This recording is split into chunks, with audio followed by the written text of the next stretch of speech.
Next one on the list is Red Bull. They've been doing some big things in testing, mate. They've done some P1s, and Webber particularly has done well. DC's done well as well. Yeah, but he didn't pinch his nerve in his neck. Yeah, he did all right. So could we have a team this year that gets some podiums, a few more podiums? I think so, Max. I think the Red Bull could take the next step, and actually when we look back on this season, they'll perform better this year than they did in 2007.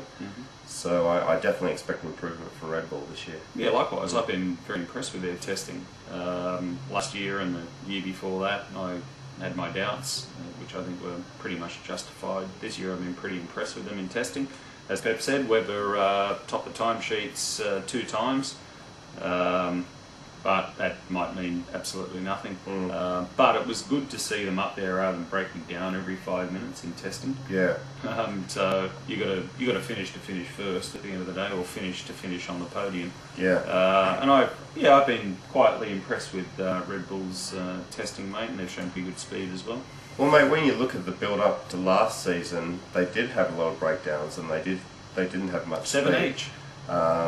And this testing, they really have done well. They've done a lot of long runs. They've topped the timesheets a few times, so hopefully they'll take the next step, mate. Yeah, well, I hope so. Yeah. Fingers crossed. And what's your thoughts on Williams, mate? Next one on our list is Williams. I've been super impressed, Pep. Yeah. With Williams, can I say? Nico, Nakajima. Nico in particular, but I've just been really impressed with the package that Williams have put out this year. They know the Toyota engine. They've got the chassis pretty good. I mean, yes, okay. I don't know that it's a Ferrari and a McLaren beater, but it's going to definitely be there or thereabouts. And Nico Rosberg's come on in leaps and bounds. I mean, Nakajima even topped the timesheets the other day. I mean, what does that tell you about testing? But anyway, it's good PR for Williams. But mate, I've been impressed with them this off season. What are your thoughts? Yes, mate, I agree totally. I think they're doing very well. Nico has been talked up this week by a few people in the press, saying that, including Michael, I think, saying that Nico's a pretty special talent, and I think that that was why Frank really held on to him, and I think they'll definitely do, same as Red Bull, do much better this year than they did last year. Yeah, totally agree. Yeah. And also, mate, let's talk about Toyota next. Toyota have also topped the timesheets. Jarno Trulli did it towards the end of testing, and I was laughing about the article saying that Toyota can go into the season now with renewed confidence because Trulli topped the timesheets. But we've said before, mate, Toyota's got a long way to go, and I'm not so sure they're going to make improvement this year. I don't think they're going to do much better than last year, based on their testing.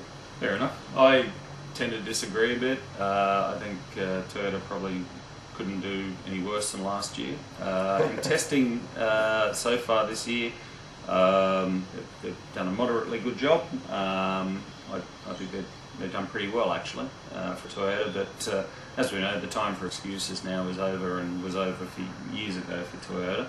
I'd be disappointed if they didn't at least learn from their past mistakes and put out a decent car this year, which I think they have.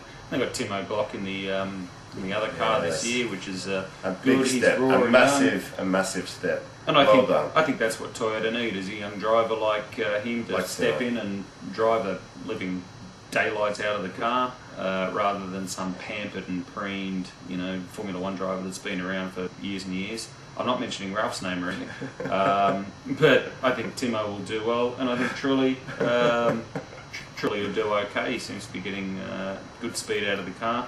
I just hope it's consistent and their development's consistent during the year, mate, because they're not quick enough.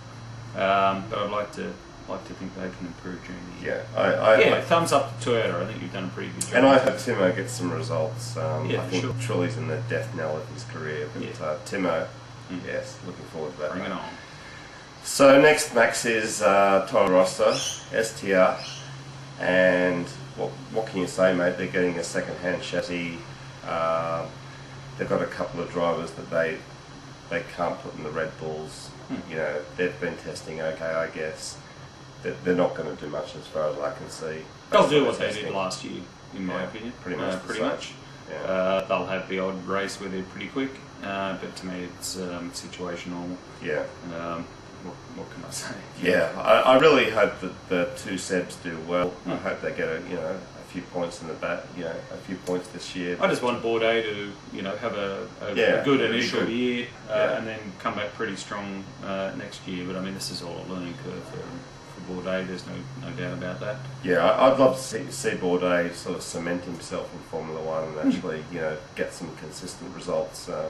That'd be good. He's done so much, so he deserves. If he's got the talent, Max, he deserves. Oh, I think he's got the talent. This is just a different ball game. As Juan Pablo Montoya and Jacques Villeneuve will tell you, it's a different ball game. Yeah, and it takes a bit of time. Yeah, they all seem to come and go. Not Villeneuve, Max. No, but sort of come and go a little bit. And I'd like to see Bourdais sort of stick around and do well. I think he will. I mean, he's 29 years old. He's done more than most drivers do in Champ Car, mate. Four-time champion. He's got his credentials. I think he'll adapt pretty quickly. But it is a different kettle of fish. There's no doubt about it. Driving a Champ Car to a Formula One car. Yeah. But I'm looking forward to watching him this year, and I will watch him with interest.